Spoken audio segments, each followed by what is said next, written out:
Si hay una obra que es importante en la historia de la literatura española, es El Quijote. El Quijote en realidad no se llama El Quijote, el Quijote se llama, la primera parte, El ingenioso hidalgo Don Quijote de la Mancha, y la segunda parte, El ingenioso caballero Don Quijote de la Mancha.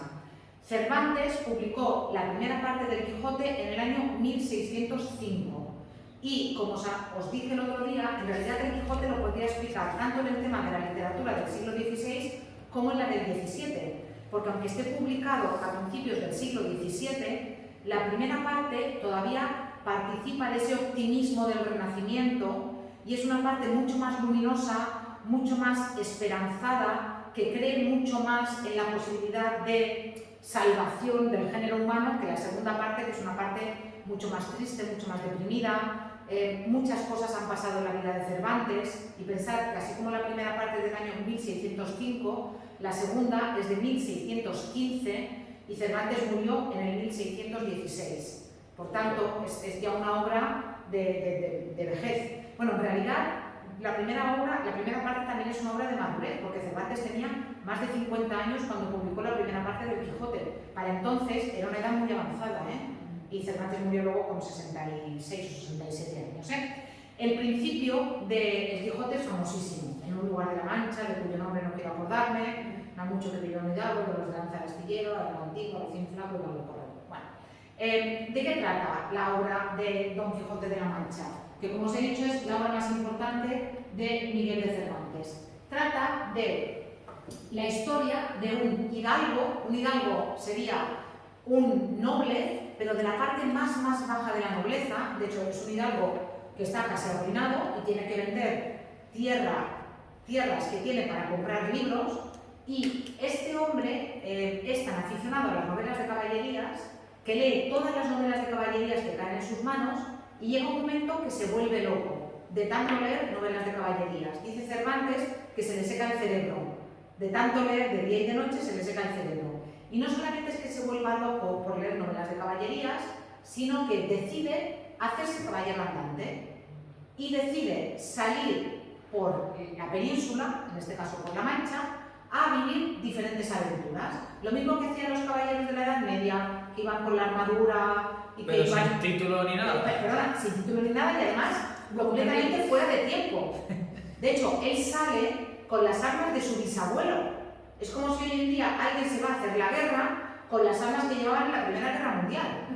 Y claro, imaginaos, en La Mancha, en agosto, con el calor que hacía, el hombre aquel con aquella armadura, paseándose por los caminos. Luego encima, ¿qué le ocurre a Don Quijote? Que esa es la base del libro. Que él se ha vuelto tan loco por haber leído novelas de caballerías que confunde la realidad con la ficción.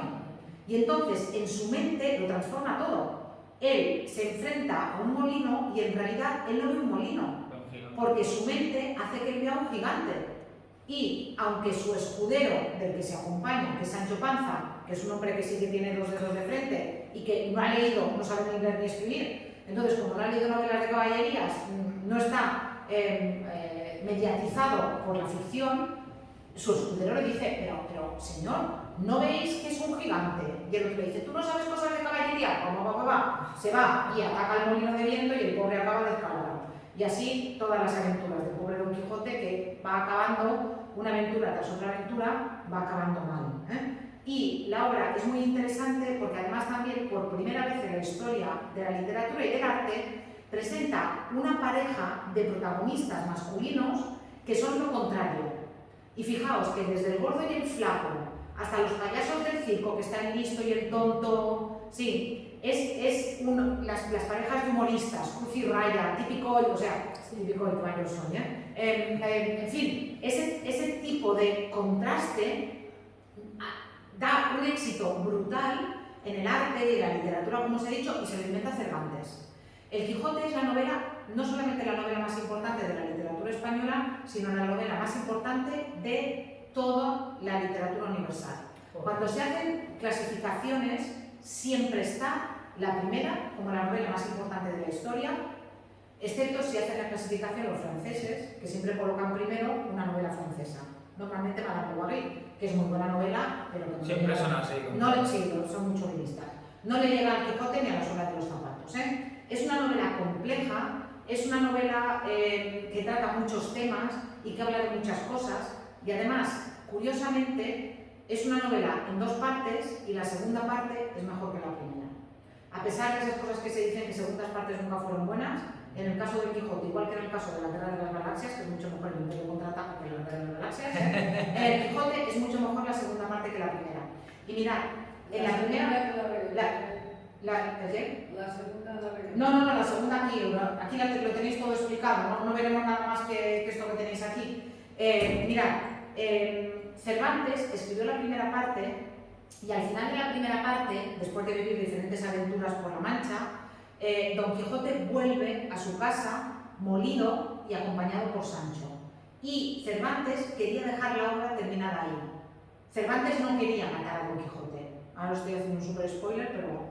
Bueno. Cervantes no quería matar a Don Quijote. Pero, ¿qué ocurre? Que después del éxito de la primera parte del Quijote, alguien, no sabemos quién, porque firmó con un seudónimo, que era Alonso Fernández de Avellaneda, hay quien sospecha que es el propio Lope de Vega el que está detrás de ese seudónimo, publica una segunda parte del Quijote horrorosa, llena de disparates, mal escrita. Entonces no había derechos de autor. Entonces tú escribías una obra y te la podían copiar, te la podían plagiar, podían hacer lo que quisieran con la obra. No es como ahora que a nadie se le ocurre escribir otra parte de Harry Potter, porque la autora contra una demanda que no habrá dinero en toda España para pagar la demanda de esto. Pero entonces no había eso. Entonces, o sea, aunque sacaras tú el libro, da igual, o sea, podría hacerse otro adueñarse de poder. Sí. Entonces, ¿qué hace Cervantes? Para que eso no vuelva a ocurrir, escribe una segunda parte del Quijote, vuelve a hacer que Don Quijote y Sancho salgan a vivir aventuras y al final de todo, Don Quijote vuelve a su casa derrotado, un vecino suyo se disfraza del caballero de la Blanca Luna, lo reta a duelo y lo vence y le dice: y como yo te he vencido, la pena que te voy a imponer es que vuelvas a tu casa. Él vuelve a su casa, recupera la cordura y muere en su cama, rodeado de su familia, de Sancho y después de haber hecho testamento. Y muere cristianamente después de haber reconocido que todas esas aventuras y todos los libros de caballerías estaban solamente en su casa. Sí.